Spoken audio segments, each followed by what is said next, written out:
30th of June, 2019. David Moyes, who was contracted by Manchester United in 2013 to lead them into the future, had reached the end of his 6-year contract. After being hand-picked by Sir Alex Ferguson, winning the hearts of millions and years of excellent service, it was time to hang up his boots.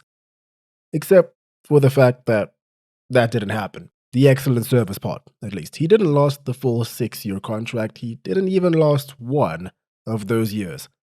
The collapse of Manchester United under David Moyes has been studied deeply by academics of the game. It's been analysed, it's been dissected, it's been ridiculed. We had a lot of discussions about tactics, and it was clear that there was a lack of clarity in what we were trying to achieve, said Wayne Rooney. He tried to impose a vision, but never seemed to be completely clear what that vision should be, said Rio Ferdinand. There was a lot of uncertainty in the dressing room about what was expected of us. Chris Smalling. It was the best 10 months of my entire life, said Roger, a Liverpool fan. This appointment kicked off an unprecedented downfall for the Red Devils. However, with the gift of hindsight, I can't help but ponder, was it really that bad, especially considering everything that's happened since? Well, yes. Yes, it was. Make no mistake, David Moyes is a good football manager. He has the credentials to prove it. But like everything, there is nuance to consider here. Today, we don't care about those guys. Today, we talk about the man who came first. And who's to blame? I'm sorry to say again, it's Moyes. Hello, hope you're well, welcome back. On the 8th of May 2013, Manchester United were first in the league standings with only 2 games left to play in the 12-13 season and had already secured the league title with a 3-0 thrashing of Aston Villa 2 weeks before. It was business as usual. But on this day, the world as we know it would cease to exist. The great Sir Alex Ferguson announced his retirement from football.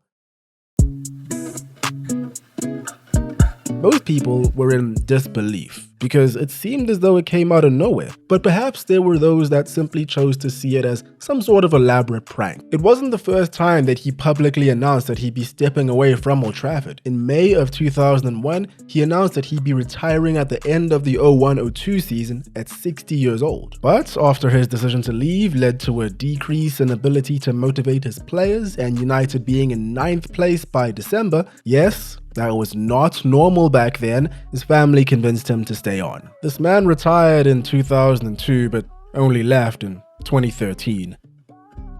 This time, Ferguson's decision to leave came off the back of a winning campaign, at the very least. 72 years of age, 27 years at Old Trafford, nothing would ever be the same. From a financial perspective, the club was bigger and better than ever. Here's a chart of United's revenue growth year on year since '93. By 2013, the club was clearing £320 million per year. These guys were doing sensationally well and frequently topping the high earners list over that 20-year period. All of that was as a result of on-field performance. Going forward, it was all about maintaining the winning momentum. But that would be impossible without the correct leadership. And so began the hunt for the next big boss. And there was a lot of speculation over who was eventually going to take on the role. One of the top 3 biggest managerial jobs in the world at the very least, and also a position that hasn't been open in almost 30 years. League champions, huge bank accounts. You would assume that all the best coaching talent on the planet would be lining up. In reality, I think everyone knew what this job really entailed. It required someone to come in and be the man that succeeded the man. The rumor mill was relentless as soon as the announcement hit.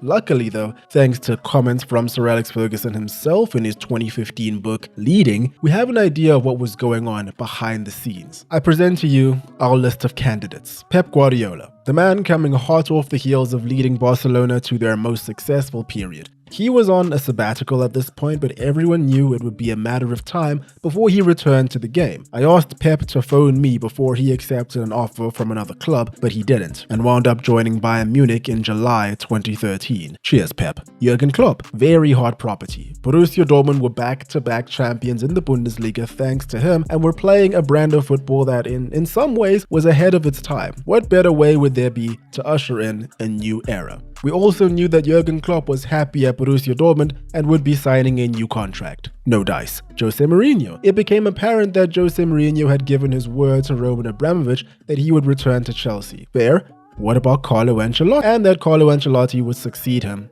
at Real Madrid. Louis van Gaal committed to the Dutch national team. When we started the process of looking for my replacement, we established that several very desirable candidates were unavailable. I'm not trying to put words into the great man's mouth, but to me, the fact that he's included that in his book means that the eventual choice wouldn't necessarily have been his first, second, third, fourth, even fifth choice. Maybe what was to come proved exactly that. Regardless, everyone was urged to rally behind the eventual choice. Your job now is to stand by our new manager. The eventual choice was? From as early as 22 years of age, David Moyes was already a fully licensed coach in both Scotland and England. He would study his own managers at the time and take notes. He coached high school while being a fully active player. Eventually, he made his way to Preston North End, a third division side, to finish off his career. The same club he would begin his managerial career with. This is where everyone got a glimpse of what he could do. By 1998, he had worked his way up to the head coach position. Preston were struggling, and the threat of relegation was very real. He righted the ship, they avoided relegation, and 2 seasons later, won the division. The very next year, Preston were in the playoff finals for Premier League promotion. This is the caliber of coach we're talking about here. He unfortunately lost in the 2001 playoff final, but he had done enough to prove that he was a Premier League level manager, and Everton made it reality. He joined them in March of 2002. Again, he was joining a relegation-threatened club, but again, he made things right and turned them into a firing football club. Moyes managed Everton from 2002 to 2013, and by the time he was preparing to depart, he was the 3rd longest-serving manager in the league, only bested by Sir Alex Ferguson and Arsene Wenger. And for good reason too. Here's a chart showing Everton's finishing positions in the Premier League era up to 2013. The difference in results that the Moyes era brought in is remarkable. Consistently in the top 8 outside of 3 years, one of which was the turbulent year he joined in. Overall, he made great signings for great prices and proved he knew how to put together a competitive squad. Andrew Johnson, James Beattie, Julian Lescott, Tim Cahill, Phil Jagielka, Leighton Baines, Stephen Pienaar, Marouane Fellaini, and many more. He improved young players, the most notable being a guy built like a pub brawler since he was 16, Wayne Rooney. Although it seems Moyes and Rooney didn't really see eye to eye at times at Everton, we'll get into why in a bit, but just keep that in mind. In many of the interviews he's done over the years, he's been very honest in saying that he had a wealth of options if he ever wanted to leave Everton. I'd met a couple of really big clubs who'd approached me and phoned me and spoke to me. You know, what was I doing? Would I be interested? The truth is, I don't think I'd have left for any of them. You know, it came up. I've got a chance to manage probably the biggest club in the world. But the real question was, is he ready to go to the next level and beyond? At Everton, the general opinion around Moyes is overwhelmingly positive to this day, but to many, he had already reached his ceiling. For example, despite being in Europe for 5 out of 11 years with Everton and effectively competing with the likes of Arsenal, Chelsea, Man United and Liverpool, he never won a single game in any of their stadiums. 43 attempts. No wins. Despite this, when the opportunity presented itself, evidently, he was the chosen one. He was 50 years old at the time, handpicked by Ferguson himself. The two knew each other very well, Scot to Scot. This was the future of Manchester United. So, turns out this wasn't the future of Manchester United. Do you realize after everything at Everton, you're going from a yacht to a cruise liner? That's how big the difference will be. That was René Meulensteen, Manchester United's first team coach at the time and one of Sir Alex Ferguson's chief lieutenants. He was right. I'm no expert on the mechanics of traveling across water, but I do know that the method required for either mode differs significantly. Moyes obviously knew this, but perhaps his navigation system was slightly off. Clearly he wanted to succeed, but sadly it looked like he was doomed from the start. It's hard to pinpoint every single detail that led to what was to come, but in my eyes, his failings emerged from 5 main buckets. 1. An obsession with his own legacy. 2. Failing to understand the media. 3. A non-existent transfer strategy. 4. Failing to manage his own players. And 5. tactical uncertainty. Believe it or not, all 5 of these aspects were apparent within his first month. So, before we get into the actual on-field results, let's talk with those points in mind. We can kick things off with his legacy. I needed it to be David Moyes' era now, so that meant me taking some of my own people. Whatever we say, my job now is to make my history. I have to make sure now that my history and my time is something which the fans and people in the future talk about. Well, I guess he did a good job. We're still talking about it. This quote was in response to Moyes removing the majority of the backroom staff at United and bringing in his own guys. Now, this is obviously not a bad thing. In fact, I think every top manager has a group of guys that they know and trust that follow them around when they make their moves. The only issue here was that United was a complex machine. When you enter an environment that has had the same guy in charge for 27 years, then that is neither the time nor a place to start afresh. It's well documented that in his last maybe decade at United, Ferguson delegated heavily. He wouldn't handle day-to-day training. He focused on big picture stuff, strategy, high-level planning, all that. These days, we see a lot of clubs opt to bestow the title of coach instead of manager. And there's a reason for that. Coaches deal with training players. Managers deal with everything. And that's what Sir Alex was. A manager. He relied on his staff members who all knew the club inside and out from top to bottom. The same staff that led the club to the most successful 5-year period ever, directly prior to Moyes arriving. The most notable departures were assistant manager Mike Phelan, goalkeeping coach Eric Steele, and first team coach René Merlenstein, all leaving within a month of Moyes coming in, all of whom, bar Steele, who came in 2008, had been at United since 2001. Now, to Moyes' credit, he was a manager at Everton. He had his hand in every part, and he knew what he was doing. It was working. But as per the accounts of both Everton and United players over the years, Moyes was involved in everything from scouting to transfer negotiations to day-to-day coaching. Whatever he was doing at Everton, it wouldn't translate to a club the size of United. Perhaps the story would be different had he retained the knowledge that was sitting in the minds of those he let go. To ease the transition, at the very least, he didn't do it. As a result, he left himself in the position of needing time to learn things he could have simply been told. Time he did not have. Which brings us to the next point: fumbling in the media.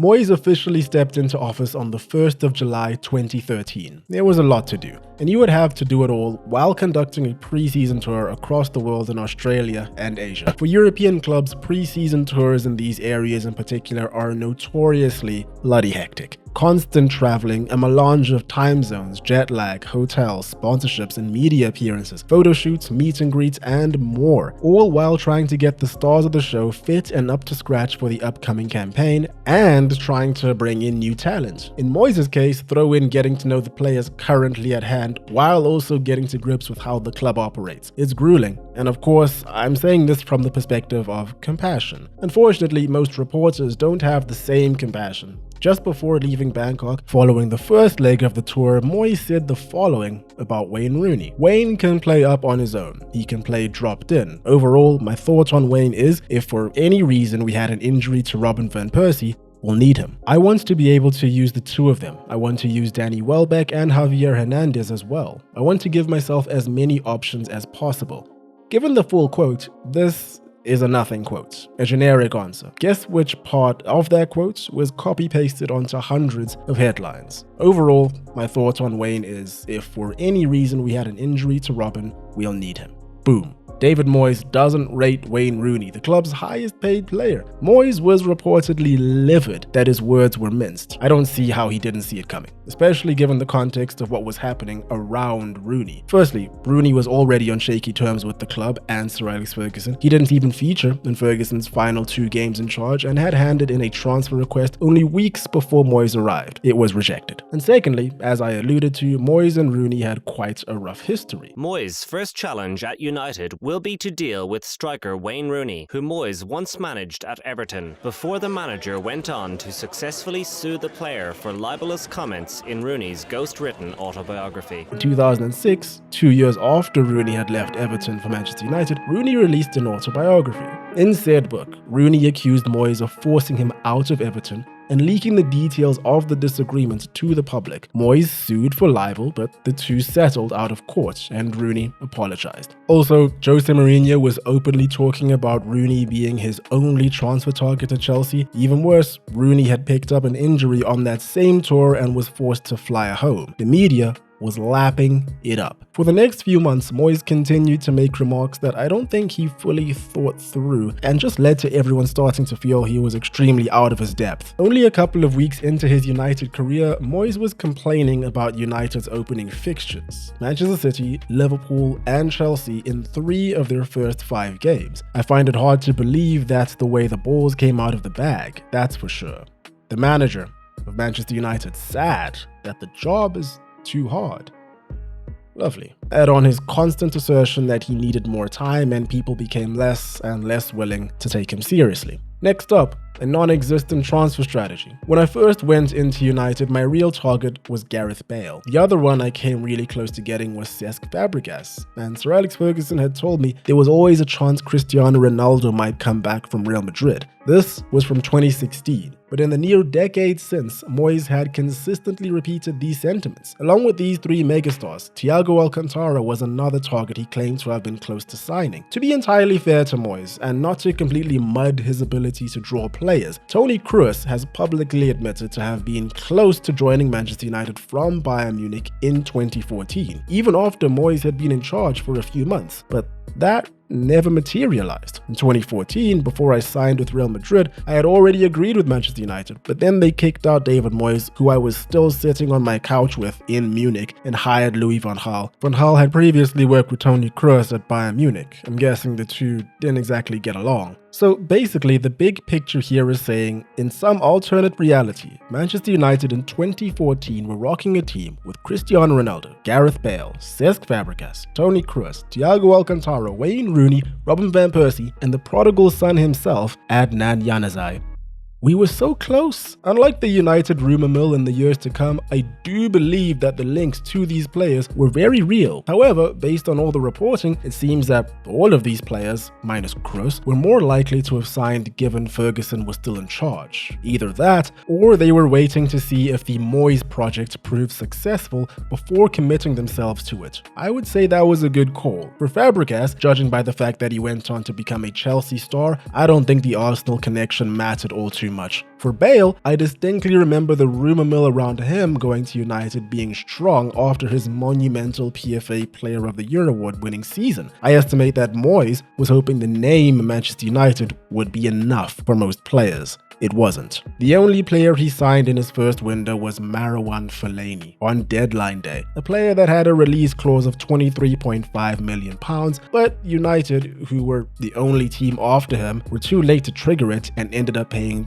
£27.5 million. What's worse is that Moyes had been managing this guy for 5 years already and likely knew all the intricate details of his contract. He wasn't able to leverage that information and ended up looking horribly incompetent. Having said all of that, it would be easy to simply blame David Moyes for all the transfer activity. But again, this is a case of him being doomed to fail. Along with Sir Alex Ferguson, David Gill, the Manchester United executive for 16 years, 10 of them as the CEO of United, also left the club. This man was the mastermind behind United's transfer negotiations in that period. The kind of guy that was able to get a prime Robin van Persie from Arsenal for £24 million a year prior. Wayne Rooney, Patrice Evra, Nemanja Vidic, Cristiano Ronaldo both buying him and selling him for a world record fee. That was David Gill. He was replaced by Ed Woodward, a financial savant, directly responsible with shooting United's sponsorship revenue to the moon from 2005 onwards, but also a man that was strong-armed into overpaying for Marouane Fellaini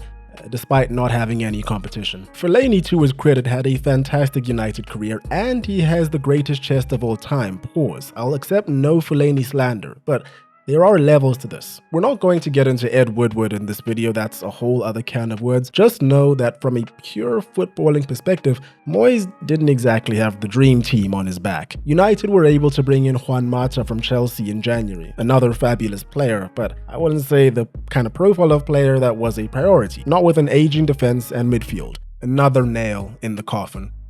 Failing to manage his players. He failed to get his targets, and he failed to win over the players he already had. Look, It's no secret that United didn't have the strongest and most youthful squad in the final year of Ferguson's career. Look at this image right here. Man United won the Premier League with this squad, with an 11-point gap. They weren't the best team man for man, but they were champions still. A slight drop-off was expected, but a complete nosedive is what we got. Moyes has mostly maintained that the players were professional and willing to fight while he was at the club, but he just wasn't able to get the best out of them with his approach to coaching. He banned players from eating low-fat chips before games, a long-standing tradition. He would consistently show video clips of other Premier League players to them, think Hazard, Coutinho, etc., and spend hours on drills to stop them specifically instead of working on United's own game. He publicly said Danny Welbeck needs to follow in Wayne Rooney's footsteps and be the last man off the training pitch if he wanted to improve. Welbeck claimed he was already doing so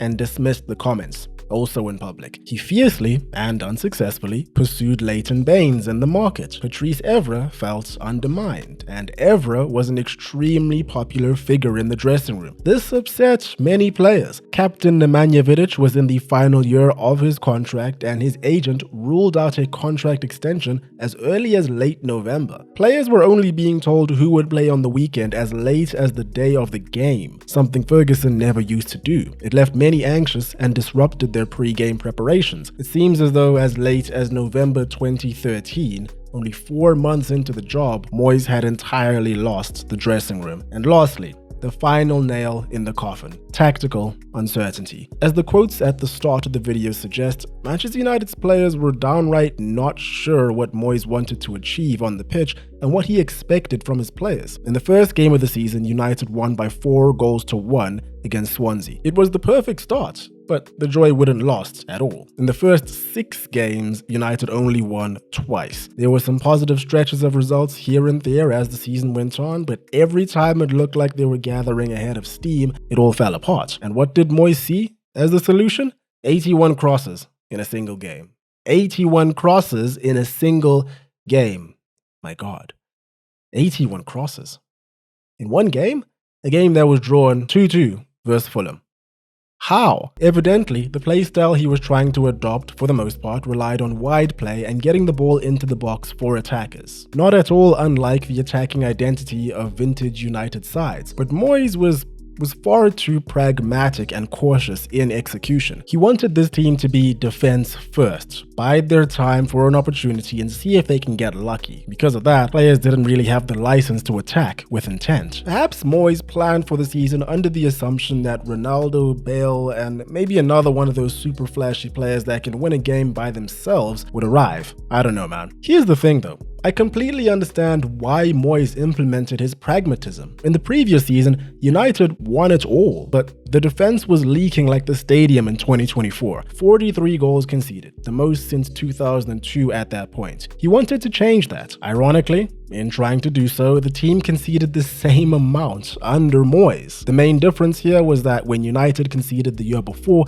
they weren't married to a single tactical approach, which is why they scored 22 more goals. Despite a lot of new age revisionism, Ferguson was tactically incredible. I know, shocker. But people do genuinely think a manager that stayed at the top of the industry for almost 3 decades was a tactical dud. It's very strange. He knew how to unlock all forms of defenses. He knew how to target weak points and coach rhythm. But maybe his most unmatched trait was that he knew when to gamble. The reason why Manchester United were the comeback kings for so long is because Ferguson was brave enough to loosen his initial game plan, change the formation, and trust his players enough to allow them to improvise on the field where necessary. Teams frequently couldn't deal with the sudden complete shift in United's attack in the final 20 minutes. In 2012-13, United mounted 9 comeback victories. 9 times they turned 0 points into 3 at the flip of a switch. 27 extra points, and they win the 13-14 season. Moyes played with the ambition of a mid-table squad, and that's what they became. As a United fan who knew nothing but glory growing up, watching this felt like being 3 levels deep in Inception. My whole world was collapsing in on itself every weekend, and this was real life. No kick was coming. Out of the Champions League in the quarterfinals, out of the FA Cup in the first game, losses to several clubs at home for the first time in years, sometimes decades, 7th place with the lowest points tally since 1991. The first time in the Premier League era that the club had failed to qualify for any European competitions. With 4 games left to play, he was sacked.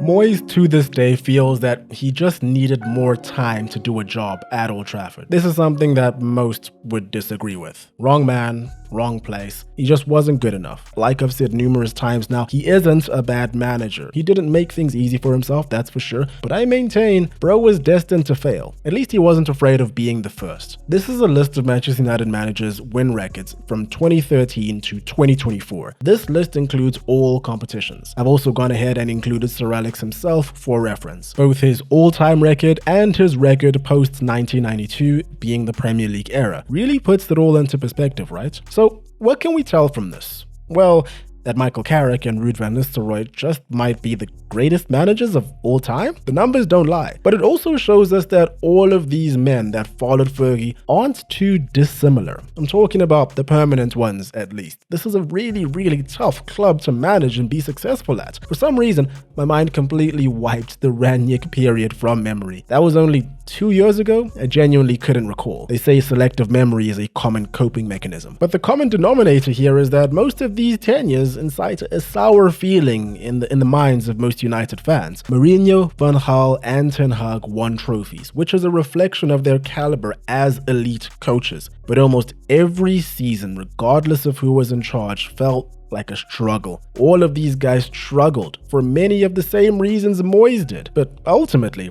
the 13-14 season is where the banter era truly began. Is Moyes to blame for not wanting to continue the previous traditions, making everyone else follow suit? Is Sir Alex to blame for choosing Moyes? Is United as an organization to blame for allowing for so much to change so quickly without organizing the correct protocols that would ensure that succession was smooth? Do the Glazers even know who David Moyes is? I think all share the blame. Who deserves what percent of it is up for debate. Also, if you're sad, chin up. It's not all bad news. At the end of the season, Ed Woodward addressed the shareholders for the club, stating that it was a difficult season to navigate.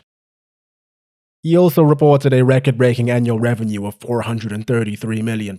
A new deal with Adidas was a large contributor here. Here's that year-on-year revenue chart again. This dip over here is thanks to COVID, but for the most part, this club is doing fine. Can you imagine what this chart would look like if United were actually good? This club will continue to dominate in terms of finances. That much is undeniable. But will it ever dominate on the pitch again?